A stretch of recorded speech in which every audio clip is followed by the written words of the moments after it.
Welcome दोस्तों, Durga आंसोन class में फिर से आपका स्वागत है। आज क्लास 10th का बहुत ही इम्पोर्टेंट क्वेश्चन हम लेकर आए हैं। वो है रूट से संबंधित।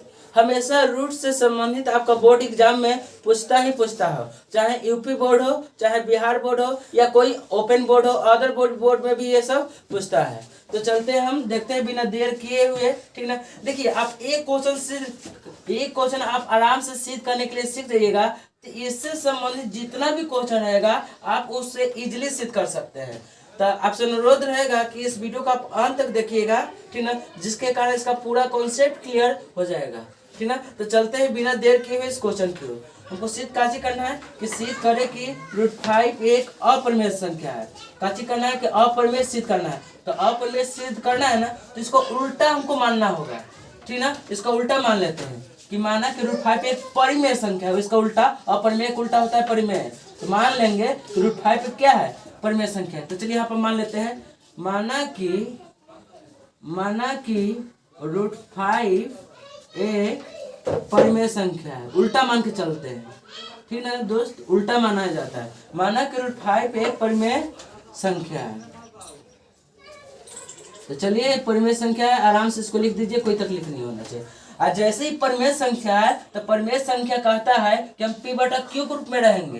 परिमेय संख्या मेरे दोस्त कहता है कि हम p/q के रूप में रहेंगे। चलिए तो √5 को आप p/q के फॉर्म में लिख दीजिए। p/q के रूप में हम लिख दिए। ये क्यों लिखे हैं, आप चाहिएगा तो क्यों हम ये 12 वाला भी यूज कर सकते हैं, कोई दिक्कत नहीं है। p/q के रूप में हम लिख दिए। और यहाँ पर न कुछ तो नीचे 1 ले लीजिए। ठीक ना, कौन पूछेगा यहाँ पर p/q क्यों आया, तो उसको बोलिएगा कि देखिए √5 को हम परिमेय माने हैं। अब परिमेय का जो कंडीशन होता है कि p/q के रूप में रहेगा, इसलिए यहाँ पर हम परिमेय संख्या के कंडीशन को यहाँ पर फॉलो किए हैं। ठीक ना, अब यहाँ पर क्रॉस दी मल्टीप्लाई कर दीजिए, तिरछा तिरछी गुना करिए। चलिए √5 में q से गुना करिएगा तो क्या होगा आपका √5q होगा मेरे दोस्त। ठीक ना, ये q है। चलिए √5 में q से गुना किया तो √5q, और 1 में p से गुना करिएगा तो p। और यहाँ आप दोनों तरफ वर्ग कर दीजिए। दोनों तरफ वर्ग करने पर दोनों तरफ वर्ग कर दीजिए, स्क्वायर कर दीजिए दोनों तरफ। चलिए तो √5 और q है तो q, √5 और q है तो q, इसको वर्ग कर दिए हम। इधर p है तो इधर को भी हम स्क्वायर कर देंगे। तो चलिए तो ध्यान से देखिएगा, स्क्वायर से रूट कैंसिल होता है तो 5 ही यहाँ पर बचेगा। हाँ, स्क्वायर से रूट कैंसिल होता है, मान के चला जाता है, स्क्वायर से रूट कैंसिल तो 5 होगा ना। ऐसे कोई के मन में चल रहा होगा कि नहीं √5 पे 25 हो जाएगा, तो मेरे दोस्त √25 हो ही रहेगा, तो फिर तो 5 ना निकलेगा। तो हम लोग डायरेक्ट मारेंगे, इतना नहीं हम डीपली चलेंगे। ठीक ना, तो चलिए स्क्वायर से रूट कैंसिल हो जाएगा तो 5 तो 5 रह जाएगा, और क्यू के स्क्वायर करिएगा तो क्या हो जाएगा q², और p के स्क्वायर करिएगा तो p²। यहाँ पर अगर नहीं समझ में आया तो यहाँ पर हम रफ करके समझा देते हैं। जैसे यहाँ वाली बात को हम समझा रहे हैं, जैसे मान लेते हैं यहाँ पे √5q है, तो मेरे दोस्त इसको 2 भी आप लिखे थे, सपोज करो यहाँ पर आप 2 भी लिखते तो क्या होता, √5 में √5 से गुना करते तो मान लेते आप 25 लिख देते, और q में q से गुना करते तो q² लिख देते, यही ना करते। अब 25 को तो वर्गमूल हो जाता है 5, और q² है तो q²। तो वही बात यहाँ पे लिखे हैं, आप लोग समझ जाइएगा, क्योंकि हम लोग 10th क्लास में पहुंच चुके हैं, तो ये सब हमको बेसिक बातें समझ में आनी चाहिए। तो चलिए ध्यान से देखिए, अगर ये मान लेते सपोज करो 5 यहाँ पे है ना, तो 5 यहाँ पे गुना में ना है मुन्ना, तो यहाँ पे भागा में जाता कि नहीं, ठीक ना। तो यहाँ 5 गुना में है मेरे मुन्ना, तो भागा में जाता है। सबसे पहले इसके इक्वेशन फर्स्ट मान लेते हैं, 5 गुना में है तो भागा में जाता, यहाँ से 5 हटता तो यहाँ पे भागा में जाता कि नहीं। मतलब कहने का अर्थ है 5 से p² काची हो रहा है, विभाजित हो रहा है। 5 से p² जो है विभाजित हो रहा है, कट रहा है, डिवाइड हो रहा है। ठीक ना, तो फिलहाल हम वहां पर नहीं ले जाएंगे, यहीं से हम समझेंगे, हम लोग यहीं पे समझेंगे। यहीं से 5 जो है p² को काची कर रहा है, काट रहा है, विभाजित कर रहा है, तो वही लैंग्वेज में डालेंगे हम लोग। तो चूंकि 5 जो है वह p² को विभाजित करती है, 5 जो है p² को विभाजित करती है, इसीलिए 5 p को भी विभाजित करेगी। सिंपल सी बात है, ठीक ना। इस सिंपल से लॉजिक है कि अगर पी स्क्वायर के डिवाइड कर रहा है तो पी को भी मतलब डिवाइड करेगा ना, ठीक ना, कि क्यू स्क्वायर से स्क्वायर कैंसिल होगा तो 5 गुना है तो फिर भागा में जाता है यहाँ पे, ठीक ना। जैसे यहाँ पर रफ करके हम समझा देते हैं, जैसे मान लेते हैं 5 क्यू स्क्वायर है और यहाँ पर पी स्क्वायर है, तो ध्यान से देखिए क्यू स्क्वायर है, यहाँ पर पी स्क्वायर है, अब 5 गुना में तो भागा में जाता है कि नहीं, तो 5 गुना में तो यहाँ पर भागा हम ले लिए, तो 5 जो है 5, ये जो हम 5 लिखे हैं मेरे मुन्ना, तो 5 जो है पी स्क्वायर को विभाजित कर रहा है। आप ही सोचिए जब ये पी स्क्वायर को विभाजित कर दे रहा है तो ऑटोमेटिकली है कि पी को भी विभाजित करेगा। वही बात यहाँ पर लिखा गया है कि 5 जो है वो काची को विभाजित कर रहा है, पी स्क्वायर को। 5 जो है वो पी स्क्वायर को विभाजित करती है, इसलिए 5 पी को भी काची करेगी, विभाजित करेगी। इसको इक्वेशन आप काची मान लीजिए, सेकंड मान लीजिए। और फिर आप क्या करिएगा, ध्यान से देखिएगा। आप 5 के कुछ भी 5 के हम लेट कर लेते, फिर से आप लेट कर सकते हैं कि फिर माना कि 5k इक्वल टू पी, मान के चला जाता है कि 5k इक्वल टू पी। यहाँ पर जो रहेगा ना वही आप लेट करिएगा, यहाँ पर पी माने तो पी मानिएगा, यहाँ पर के रहने दीजिएगा। आप क्यों जगह पर अदर भी ले सकते हैं, ए बी सी डी में से मतलब ABCD का में से कोई भी ले सकता है, बशर्ते क्यू और पी को छोड़कर यहाँ पर लिया जाता है। तो मैं यहाँ पर क्यू ले लिए, तो 5k इक्वल टू क्या हो गया, मेरा पी हो गया। अब फिर दोनों तरफ वर्ग कर दीजिए, तो चलिए दोनों तरफ वर्ग कर देते हैं। तो अगर इधर भी वर्ग करेंगे और इधर भी हम लोग वर्ग करेंगे तो बोलिए 5 का स्क्वायर करिएगा तो कैसे हो जाएगा 25, के का स्क्वायर करिएगा तो के स्क्वायर, 5 का स्क्वायर किए तो 25 हो गया, एंड के स्क्वायर किए तो के स्क्वायर हो गया।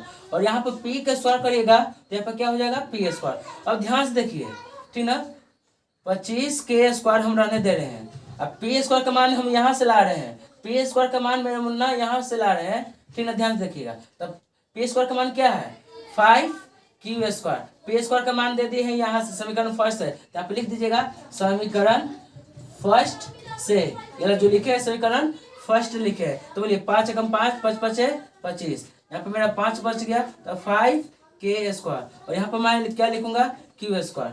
तो फिर तो वही वाला रूल आ गया, ठीक, यहाँ पर कैसे 5 क्यू पी स्क्वायर को विभाजित कर रहा था, तो यहाँ पर भी तो 5 क्यू को विभाजित करेगा, तो वही लैंग्वेज यहाँ पर भी डालना होगा, ठीक ना। जैसे यहाँ पर आप देखे हैं कि 5 जो है पी स्क्वायर को विभाजित कर रहा है, तो सेम तो सेम तो वही उसी फॉर्म में ही आ चुका है, वही फॉर्म में आया है, तो इसको भी आप उसी तरह से लिख सकते हैं। तो यहाँ पर लिख दीजिए कि चूंकि 5 गुना है तो ऑटोमेटिकली क्या पे भागा में आता 5 यहाँ पर गुना में है तो भागा में आता कि नहीं यहाँ पे, ठीक ना, आता ही। तो चलिए हम यहाँ पे लिख देते हैं, लैंग्वेज लिखते हैं कि चूंकि 5 जो है वह क्यू स्क्वायर को विभाजित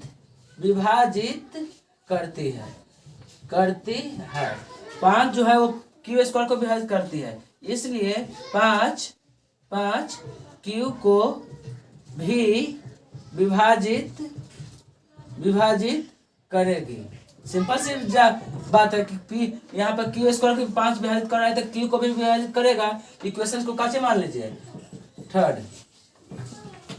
तो आप देख लेते हैं कि समीकरण सेकेंड और थर्ड से आपको क्या निष्कर्ष निकल रहा है कि P और Q सिर्फ काची से डिवाइड हो रहा है, ओनली काची से डिवाइड हो रहा है, वो 5 से डिवाइड हो रहा है।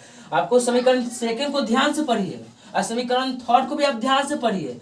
ध्यान से पढ़ने के बाद आपको निष्कर्ष क्या निकलेगा, निष्कर्ष यह निकलेगा कि P और जो Q है सिर्फ 5 से ही विभाजित हो रही है, वो और किसी संख्या से विभाजित नहीं हो रही है। मतलब मेरे कहने का अर्थ है, ठीक ना, कि 5, ठीक ना, P यहाँ पे लिख सकते हैं अतः ठीक ना, अतः समीकरण सेकेंड और थर्ड से यह निष्कर्ष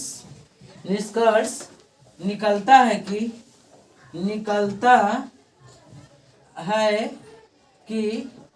समीकरण सेकेंड और थर्ड से यह निष्कर्ष निकलता है कि P और Q का अभाज्य गुणनखंड, ठीक ना, चाहे अभिष्ट गुणनखंड लिख सकते हो, ठीक ना, चाहे उभयनिष्ठ गुणनखंड लिख देते हैं, उभयनिष्ठ गुणनखंड क्या है, गुणनखंड 5 है। मतलब कहने करते हैं उभयनिष्ठ गुणनखंड होगा ही होगा, क्योंकि पी और क्यू सिर्फ 5 से डिवाइड हो रहा है, ठीक ना। उभयनिष्ठ गुणनखंड मतलब क्या, दोनों में जो कॉमन मिलता है।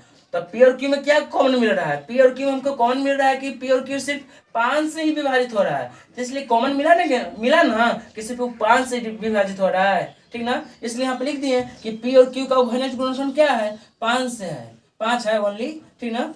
तो अतः हमारा मानना गलत है, ठीक ना। तो अतः हमारा मानना गलत है, हमारा मानना गलत है कि हमारा मानना गलत हो गया। हमारा मानना गलत है कि √5 एक परिमेय संख्या है, √5 एक परिमेय संख्या है।